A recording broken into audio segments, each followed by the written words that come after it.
President Donald Trump lashed out at critics Saturday in defense of his mental fitness for office, calling himself a very stable genius in a tweet storm of boasts. First on Twitter, then at a news conference with Republican leaders at Camp David, Trump defended himself against a new book that cites purported fears from former and current aides that he was unprepared for the presidency, incapable of processing information and uninterested in making difficult decisions. Citing his success in business and on television, as well as his victory in presidential politics on my first try, Trump tweeted that his record would qualify as not smart, but genius, and a very stable genius at that. He suggested that the fake news mainstream media are trying to smear him by using the playbook on President Ronald Reagan, who some believed suffered from mental deterioration due to age in the latter years of his 2 terms. Reagan was diagnosed with Alzheimer's disease after leaving office.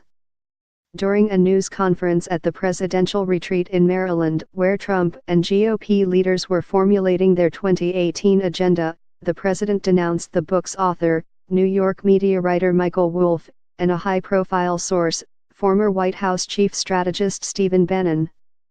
Trump, whose personal lawyer sent a cease and desist letter in an effort to stop publication of Fire and Fury, inside the Trump White House, has also called for tougher libel laws. "It's a disgrace that he can do something like this," said Trump, who has previously threatened to silence news organizations over critical coverage. "Libel laws are very weak in this country. If they were stronger, hopefully, you would not have something like that happen." Trump's outburst magnified attention on the book that his aides have derided as fantasy and complete fiction, but it also seemed to reveal a president who relishes constant conflict as feeling more besieged and isolated.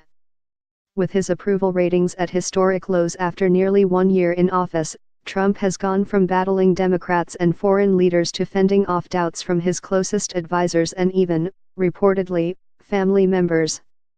Wolff, appearing on NBC's Today Show on Friday, said that 100% of Trump's team, including daughter Ivanka Trump and son-in-law Jared Kushner, both White House advisors, doubted the president's competency and grew more alarmed by his temperament during the first months of his presidency.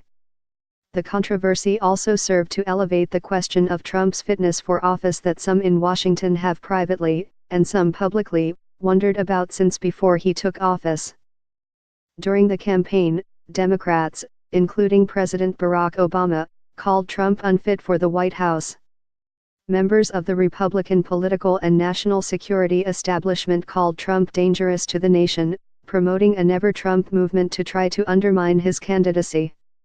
"This isn't a situation where you have an episodic gaffe," Obama said in August 2016, after Trump engaged in a public dispute with the parents of a Muslim American soldier who died in combat in Iraq. "This is daily and weekly.